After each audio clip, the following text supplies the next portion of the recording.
یہ جو دورہ کر رہے ہیں روسی صدر وہ کتنا اہمیت کا حامل ہے بھارت کے حوالے سے؟ ہارون صاحب، اس کی کیا امپورٹنس ہے؟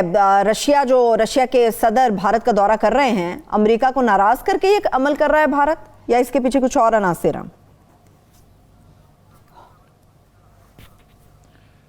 دیکھیے، گزارے یہ ہے کہ قانون تو یہ ہے امریکی کہ ایران سے، کوریا سے اور روس سے جو بھی ملک دفاعی نوعیت کے تعلقات رکھے گا، کوئی لین دین کرے گا، اس کے پہ پابندیاں لگا دی جائیں گی۔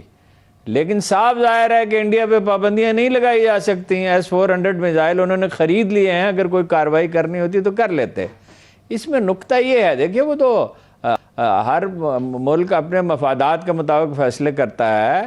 اس میں بین الاقوامی سیاست میں اصول نام کی کوئی چیز نہیں ہوتی، قوموں کے مفادات ہوتے ہیں بس۔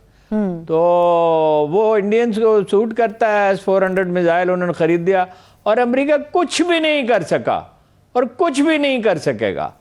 یہ اس میں جو سب سے اہم بات یہ ہے، روسیوں کو تو بیچنا ہے ہی، ظاہر ہے وہ اسلحہ سازی میں امریکہ سے کچھ زیادہ پیچھے نہیں ہے، بعض چیزوں میں تو ان سے آگے ہیں۔ تو امریکہ کچھ کر سکتا ہی نہیں ہے، مجبور ہے۔ امریکی مجبوریاں بڑھتی چلی جا رہی ہیں۔ وہ ابھی سمٹ پہ آتے ہیں تو پھر میں آپ سے عرض کرتا ہوں کہ وہ بھی ناکام رہے گی۔ ٹھیک ہے، اور کیوں ناکام رہے گی؟ ٹھیک ہے، اس پہ ظاہر ہے امریکہ جو ہے اسے اب پسپا ہونا ہے۔ ہر سپر پاور کی، ہر عالمی طاقت کی ایک عمر ہوتی ہے۔ امریکہ کی عمر پوری ہو چکی، اب اس میں کتنے برس لگیں گے یہ ہم نہیں کہہ سکتے۔ ایک سپر پاور کی حیثیت سے وہ ایک عام ملک بننے میں اس کو کتنا وقت لگے گا، اور کیا اندر بھی کوئی شکست و ریخت ہوگی، ابھی ہم یہ دعویٰ نہیں کر سکتے حتمی طور پر۔ اور یہ اخبار نویسوں کا کام بھی نہیں ہے اتنی گہری سطح پہ تجزیہ کرنا، یہ تھنک ٹینکس کا کام ہے۔ لیکن ابھی اس پہ تو کوئی زیادہ کام نہیں ہوا دنیا میں۔ چین آگے بڑھتا جائے گا، وہ پیچھے ہٹتے جائیں گے۔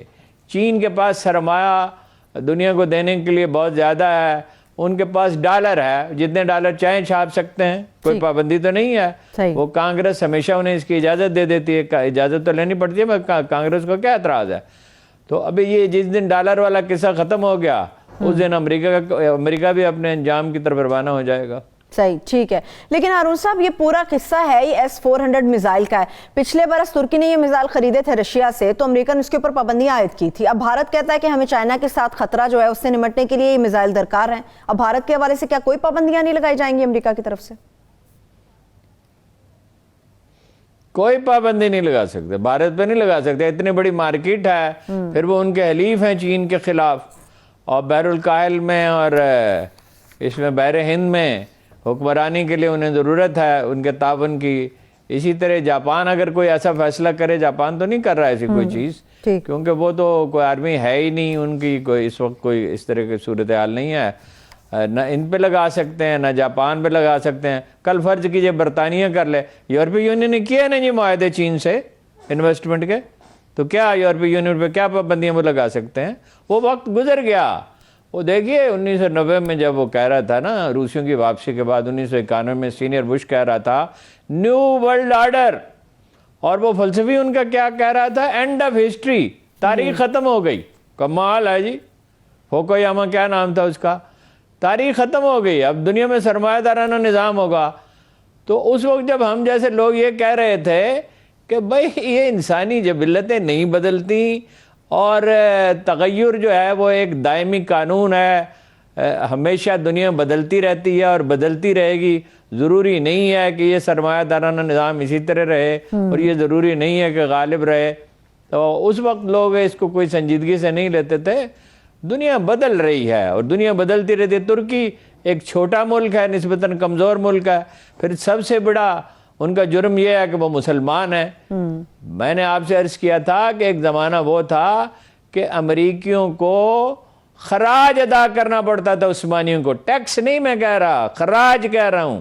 ان سے باقی ملکوں کے مقابلے میں ان سے زیادہ کرایہ وہ وصول کرتے تھے، ان کے بحری جہاز جب وہاں سے گزرتے تھے، تو وہ ایک طرح کا خراج ہی تھا۔ انہوں نے عثمانی سلطنت کو توڑ دیا، مغرب نے مل جل کر، سب ممالک نے، اور اس کے بعد ترکی جو ہے کمزور ہو گیا۔ اب ترکی ابھر رہا ہے دوبارہ، اور جتنے اچھے بہتر فیصلے کریں گے اتنی تیزی سے وہ ترقی کر سکتے ہیں۔ ان کی اپنی بھی، ترکی میں بھی کنٹرڈکشنز تو ہیں۔ تو اس لیے اس پہ تو پابندیاں لگائی جا سکتی ہیں، مگر اس کا سائز تو چھوٹا ہے اور انڈیا کا سائز اس کے مقابلے میں بہت بڑا ہے، اور ترکی باوجود نیٹو میں شامل ہونے کے ان کا ویسا حلیف تو نہیں ہے جیسا انڈیا ہے۔ انڈیا کے مفادات تو امریکہ کے ساتھ وابستہ ہیں بہت سارے، اور امریکہ کے انڈیا کے ساتھ وابستہ ہیں، تو باہمی مفادات کا رشتہ ہوتا ہے۔ اقبال نے کہا تھا بہر تقسیم قبور انجمن ساختن، یہ سیکنڈ ورلڈ وار سے بہت پہلے انہوں نے کہا تھا کہ لیگ آف نیشنز جب بنی تھی کہ یہ قبروں کی تقسیم کے لیے یہ تنظیم بنی ہے۔ تو یہ قوموں کے مفادات ہوتے ہیں جہاں سوٹ کرتا ہے۔ اصول نام کی کوئی چیز بین الاقوامی سیاست میں نہیں ہوتی، ویسے نیشنل پالیٹکس میں بھی نہیں ہوتی، بہت کم کوئی اصولوں کی پیروی کرتا ہے۔ ٹھیک ہے، آپ نے چھوٹے ملک کی بات کی، ایک اور چھوٹا ملک بنگلہ دیش، اس کی بات کر لیتے ہیں۔ ہارون صاحب، اس کے بجٹ اور اس کی دیگر معاملات میں بات کروں گی۔ ایک عام سا سوال یہ ہے، کیا یہ واقعی بات سچ ہے کہ انسانی ترقی کے جتنے بھی اشاریے ہیں اس میں بنگلہ دیش پاکستان سے کہیں زیادہ آگے ہے؟ تھوڑا سا آگے؟ بنگلہ دیش تو اتنا آپ سے آگے ہے کہ آپ اس کا تصور ہی نہیں کر سکتے۔ یہاں تو بنگلہ دیش کے بارے میں لکھا ہی نہیں جاتا۔ آپ کے ریزروز کتنے ہیں اس وقت؟ $13 بلین۔ بنگلہ دیش کے کتنے ہیں؟ $43 بلین۔ 42-43۔ آپ کی ایکسپورٹ کتنی ہے ٹیکسٹائل کی؟ میرے پاس فگر نہیں ہے اس وقت، $15 بلین کی ہوگی، تو ان کی کوئی $40-45 بلین کی ہے۔ ایک پودا کپاس کا نہیں اگتا، ایک پودا۔ اور کوئی ٹیکسٹائل مل اگر تھی تو وہاں پہ تو اس وقت جو مغربی پاکستان تھا یہاں کے لوگوں کی تھی، صحیح، اور کوئی بڑا کاروباری خاندان نہیں تھا۔ انہوں نے ٹھیک پالیسیاں اختیار کی۔ صحیح۔ دیکھیے 1971 کے فوراً بعد بنگلہ دیش میں بنیاد رکھ دی گئی ایک پراپر نظام کی، حادثات بھی ہوتے رہے، فوج بھی ٹیک اوور کرتی رہی، لیکن وہ نظام چلتا رہا۔ سرمایہ کاری کو یعنی حوصلہ افزائی کی گئی۔ پاکستان میں اس کے برعکس کیا ہوا؟ پاکستان میں بھٹو صاحب نے، ان کا کنٹریبیوشن بھی ہے، اس کا بھی میں ذکر کرتا ہوں، لیکن انہوں نے کیا کیا؟